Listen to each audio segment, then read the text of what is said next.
Hi everyone, it's Terry here from nutsaboutsstamping.com. In today's video, I'm going to teach you another new technique. It's called the Eclipse technique, and it's really fun, really easy, and you can take this technique and apply it to any kind of card you wish to create. I am going to create a fall card using the Snowfront stamp set.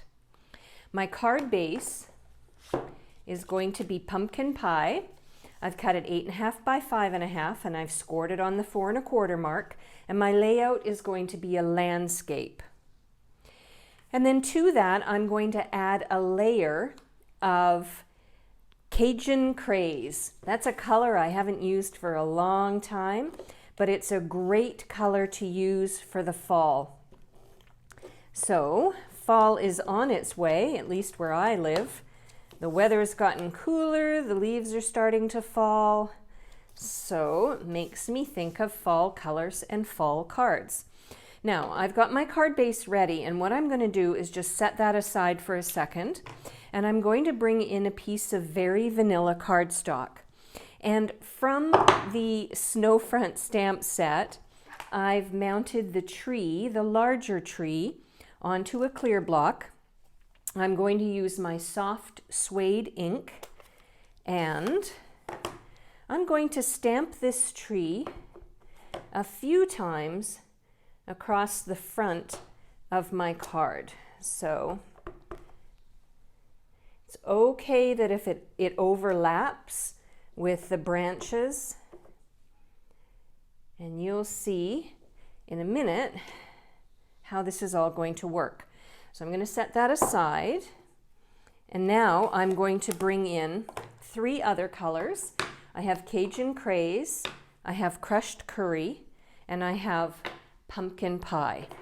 And from the Snowfront stamp set, I've got this little stamp. It kind of looks like a splatter stamp, but really it's leaves.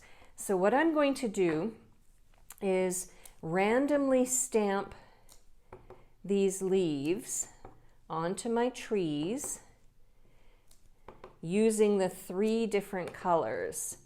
So that means that in between I have to clean it and then switch to the next color. And I'm going to go from light to dark. So I started with my sort of yellow tone, and now I'm using the pumpkin pie. And just randomly stamping, trying not to overlap too much. I think I'm pretty happy with that. And then I'll use the Cajun Craze last. This is my darker color, and so I'm not going to use it quite a lot, just more as a filler, I guess, of spaces. Yeah, I think I'm pretty happy with how that's looking. You don't want to do too much, because then your tree will really start to look crowded, and that's not really the way trees are in nature. All right, now here's where the eclipse technique comes into effect. So I'm going to use my Playful Alphabet dies, and I absolutely love this pack of dies. I like the size. I like the shape of the letters. I think they're really fun, very modern, I think. But I also really like that there's duplicates of some of the most commonly used letters that you might want to die cut. So for example, there's 2 L's, there's 2 A's, I think there's 2 E's, there's a couple of T's, there's a couple of R's. So you get a lot of dies in this pack. So what I'm going to do is bring in my die cutting machine. Just set this aside. Have it all ready to go here. And I'm going to lay. So I've got my magnetic platform, and then I've got my cutting pad. And then what I want to do is I want to lay the letters that say fall right on top of the trees. And this is what creates the eclipse technique. Now, it doesn't have to be perfect. I tend to be a little bit of a perfectionist. Leave me a happy face as a comment if you are type A or a perfectionist too, especially when crafting, which is ridiculous because we shouldn't be that way, I don't think, but I like to have everything perfect. All right, so my magnetic platform is pulling like crazy here because my plates are a little bit wowed, or they've got a little bit of a bend in them. Okay, so I'm going to get this set up, and then I'm going to put the top cutting plate on it and then run it through my Big Shot. I am just going to tell myself that it is good enough. All right, top standard cutting pad, and then I'm holding it firmly down so that hopefully the letters don't move, and then I've run it through. And my letters did move a little bit, and you know what? We're just going to go with it. I think that's going to be quite funky anyway. Hopefully you can see. Let me move this out of the way. See how the the letters moved? But actually it kind of looks like falling leaves. Now, what you want to do is you want to keep these letters. I'm just going to take them off of my plate, and then I'll clean up everything. I'll come back and I'll show you the next steps. I brought back in my card base, and what I want to do next is I want to add a strip of ribbon across the front of this fall layer. So I brought in my, whoops, that's a bit crooked.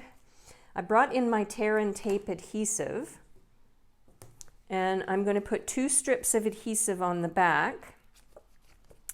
And then, even though I've chosen crushed curry as one of my colors on my card, there is a bolt of ribbon that I own that I think is perfect for this card, and it's the Bumblebee gingham ribbon. I think gingham is really pretty for the fall, so I cut a strip of ribbon that's going to run across the front of my card down near the bottom. So what I'm going to do is lay the ribbon where I want it to be across the front, and then I'm just going to fold it around and press it against the tear and tape adhesive. I like this kind of, I guess, technique when using ribbon, because when I first started stamping, I tended to wrap my ribbon all the way around my card until somebody showed me that you can actually save yourself a lot of ribbon to use on other projects if you don't do it that way, if you just use these little bits. So I'm adding some adhesive, and then what I'm going to do is lay my layer on top like so. Now I've got these letters, and what I've decided to do is there's 2 ways you can do this. One, I could lay this right inside where it die cut out, but you really don't see it very well. So what I'm going to do is turn these over, and I'm going to use some bits of my Mini Stampin Dimensionals. So what I'm going to do is cut them in half. This is a little bit of a finicky job here, but I want to lay the Mini Dimensionals on my letters, and then I'm going to add them to the front of my card. All right, I have my dimensionals all ready to go, and now what I'm going to do is peel off the coating on top of it. I think that one's ready. And then I am going to pop them up in the spot where I die cut them out.